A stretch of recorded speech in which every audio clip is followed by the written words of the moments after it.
Munchini omdara khasa. Munchini olsun şu. Kanda satılma munchina. Ma bu 40 litre, ma 50 litre. Al 60 okşmay çoğun kişi var. Kanattan lan. Bolda bu liter peter degan gapni qo'yib, gapni avutmay ustam. 9 g'ach qiziydigan, uzun chidaydigan, pul azaraqdan meni ko'mirlam so'kab pasayib ketdi. Hep şövdümsek bulmaydı. Ya bolda tushuntirishdan ajdi yo'q.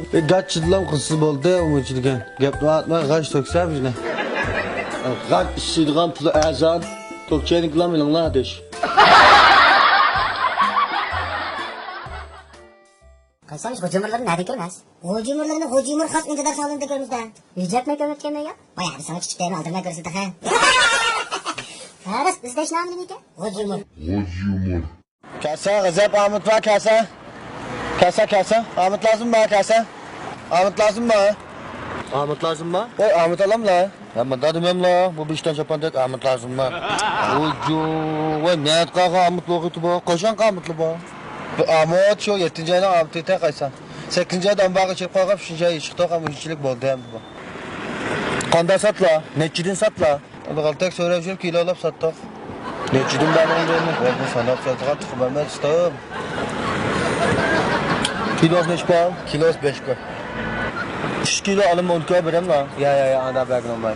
Ötek meslahat yok mu Ahmet'in mi? Kör sütü kalma kaptas testeklan mısır buldu. Adara. Yesin ne ağzın musular buraya yardım edip gitti. Ha? Ana. Kaç lan 5 kilo? 5 kilo almayayım ben. Ha. Ne yapıp satmayayım buna? Ha. 3 kilo alayım ben. 10 kilo bir la.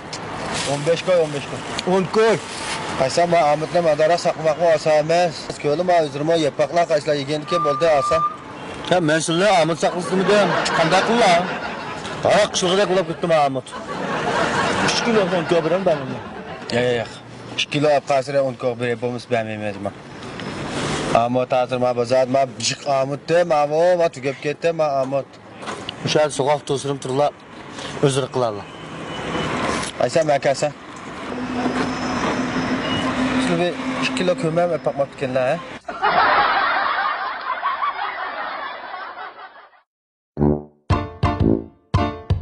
Güvenlik salonlarına alayı rahmet eytimiz. Hocumurları imzar salonu. Biz korpusu imzar salonu. KSB imzar salonu. Boş kinoxonasi imzar salonu. Alimcan Hasan has imzar salonu. Nazi imzar salonu.